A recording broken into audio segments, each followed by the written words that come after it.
¿Quiénes deberán pagarlo? Dudas que resolvemos junto a Álvaro Moraga, académico de la Universidad Adolfo Ibáñez y abogado tributario. Muy buenos días, don Álvaro, ¿cómo está usted?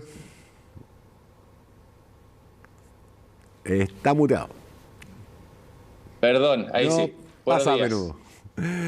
Álvaro, a ver, sobre esta polémica que se suscitó, el punto crucial parece ser qué monto debería pagar una persona que, por poner un ejemplo, para hacerlo fácil, si arrienda una propiedad por, digamos, 1 millón de pesos. ¿De qué depende de cuánto va a pagar? Del total de sus ingresos, ¿cierto? Sí, efectivamente. Lo que va a pagar una persona va a depender de sus ingresos, no necesariamente por el arriendo propiamente tal, sino por todos los ingresos que tiene. Y ese es el impuesto global complementario que va del 0 al 35% y si se aprueba la reforma al 40%. Es progresivo. En la medida que uno más gana, más paga. Ya, y en esos términos, un arriendo en general, dado los precios de las viviendas que se arriendan, ¿qué tanto puede afectar? Pues, porcentualmente hablando, ¿qué tan significativo es para la persona que paga el arriendo y para el fisco? A ver, yo tengo una visión muy crítica de esto. ¿Ya? Hay que entender que el TFL2 del año 59 fue una medida para reactivar la economía, porque se entiende que la construcción es un círculo virtuoso que permite el ahorro de la población, permite trabajo, permite una serie de externalidades positivas. Por eso no se entiende que ahora, en un periodo de profunda crisis económica, tengamos o se pretenda sacar esta exención que ha generado múltiples beneficios.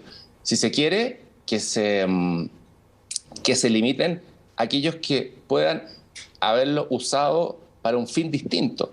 Y eso ya se hizo. Antiguamente se podían tener edificios completos, gente que invertía en esto para no pagar impuestos, pero hoy día solamente las personas pueden tener un máximo de 2, entendiendo que este es un beneficio también para la clase media. Entonces, desde ese punto de vista, esto y muchas otras cosas de la reforma que llegan en el peor momento de nuestra economía, la verdad es que son un verdadero contrasentido. Ahora, a tu pregunta en cuanto al porcentaje, va a depender, porque el impuesto global complementario lo pagamos todos los chilenos que ganamos un promedio mensual superior a 700.000 pesos. Y de ahí en adelante va subiendo al 3%, el 5%, el 13%, el 23%. Pero si pensamos en una persona que tiene un ingreso de 1,5 millones de pesos imponibles, 2 millones de pesos imponibles, esa persona está en un tramo del aproximadamente 8%, 10%. Que no se da cuenta, ¿no? Muchas veces porque lo paga el empleador. Ahora, si es que arrienda el departamento, la renta de ese departamento va a estar grabada con ese mismo 10%. Y evidentemente el dueño del inmueble va a traspasar este costo al arriendo, como pasó con hoy día los inmuebles están muy caros. Acuérdate tú, no sé, que en el gobierno de doña Michelle Bachelet se le incorporó el IVA a la construcción, con lo cual automáticamente todas las construcciones nuevas y por lo tanto por una cadena todas las construcciones en general y las viviendas están en los precios, entre otros factores que tenemos hoy en día que son inalcanzables para mucha gente. Un poco de eso también va a pasar con esto, en la medida que se apruebe, cosa que yo espero que no suceda. Álvaro, entendiendo que la construcción es un círculo virtuoso, ¿cómo se explica entonces el tremendo déficit habitacional que tenemos en Chile? ¿Por qué, si desde el TFL del 59 en adelante se ha optado por aquello? ¿Dónde está la falla que nos ha impedido responder a esta demanda por viviendas que existe en nuestro país? Yo creo que más allá de un tema tributario es un tema económico y político. Recordemos que nosotros hasta el año 1980 teníamos índices de pobreza superiores al 40%. Y eso, si bien es cierto, para lo que son los servicios básicos se soluciona con los aportes del Estado, el verdadero... Tenemos algún problema de comunicación con Álvaro Moraga, que es académico de la Universidad Adolfo Ibáñez y abogado tributario, que nos decía que es muy crítico de la medida que está tomando el gobierno porque dado el global complementario, que este es impuesto que pagamos todos los chilenos que ganamos más de 700.000 pesos en adelante, si tiene un departamento, una vivienda que arrienda, va a pagar ese mismo porcentaje. Él hablaba de un 8%. Es cierto que el ministro Grau dijo en algún momento que iban a ser 8.000 pesos, pero claro, eso era abstrayéndose de los otros ingresos. ¿Resolvimos el problema de comunicación, Álvaro? Sí, sí. Bien. Tú me decías que es un problema político y económico. Claro, porque al final del día lo que se necesita, y esto es una ecuación bastante simple, lo que necesita la persona para poder tener su casa es tener empleo. Y yo, para poder proyectarme en un crédito hipotecario de 20 años, tengo que creerle a mi empleo, tengo que creer que tengo un grado de estabilidad, que ese empleo tiene una proyección en el tiempo. Para tener empleo de calidad, tiene que haber iniciativa privada que invierta a largo plazo también, que no sean simples especuladores de negocio corto. Empresas físicas. Y cuando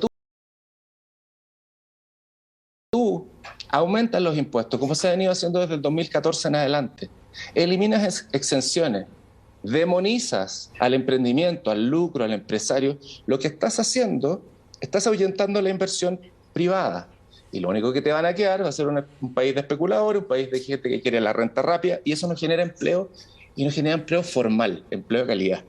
Entonces, el déficit habitacional tiene su origen en cuestiones que son infinitamente más profundas que simplemente pensar en que esto se podría llegar a suplir por la vía de los impuestos. El Estado siempre ha sido el peor administrador de recursos que hay. El Estado siempre ha sido el peor prestador de servicios que hay. Entonces, sí tiene que ser un gran controlador, sí tiene que ser un gran fiscalizador y sí tiene que ser un gran ayudador de aquellas personas que derechamente lo necesitan. Pero a nivel macro, lo que necesita el país es un Estado importante, pero también un sector privado importante. Y ese sector privado importante, cuando tú cada 4 años le subes los impuestos versus otros países, por ejemplo, Colombia, que está con incentivos tremendos a la inversión en tecnología, en finanzas y en otras materias, evidentemente muevo mis capitales hacia otro lado. Por lo tanto no veo ninguna relación con que por estos impuestos se pueda paliar el déficit habitacional. Que en Chile íbamos muy bien.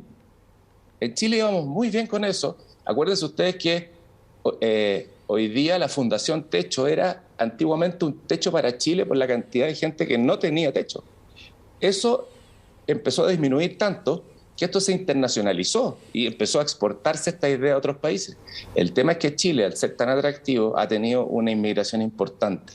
Y eso ha venido a ralentizar, junto con todos los problemas que hemos ido teniendo a nivel interno como a nivel internacional, que nos vuelven a aumentar esto y nos vuelven a hacer retroceder. Pero pudiendo constatar eso, lo que no se entiende es cómo personas tan inteligentes nublan la razón y colocan la ideología primero, cuando la única receta en el mundo para que la gente pueda tener su casa propia es que tenga una buena pega. Así de simple, si no hay que colocarle mucho apellido más o mucha cosa sofisticada en el lenguaje.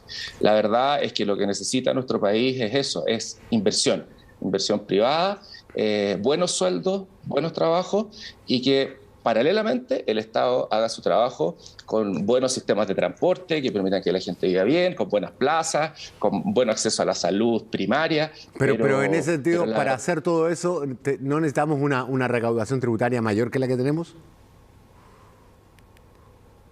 Es que eso es hasta el infinito. Siempre se va a necesitar más, siempre. El tema es cómo estamos gastando lo que ya tenemos. Ya. Cuando el programa, la primera gran reforma tributaria que de verdad fue bastante desastrosa, que fue la del año 2014, con el ministro de Hacienda Arenas y doña Michelle Bachelet de presidenta. La de la cocina. Que se le subió el impuesto. Que gracias a la cocina no fue peor. Cuidado con eso, porque el Senado la mejoró la dejó menos mala. Tan así que cuando reemplazan al ministro de Hacienda y llega el nuevo ministro de Hacienda, que fue Rodrigo Valdés, lo primero que hace es dictar una ley de reforma a la reforma y una ley aclaratoria de la reforma. O sea, eso sí que demuestra la mala calidad legislativa que tenía. Se le sube el impuesto a las empresas del 20%, impuesto a la renta, al 27%.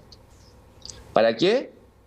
Para cumplir con la promesa de educación gratuita y poder recaudar 8.300 millones de dólares. Pasaron dos cosas.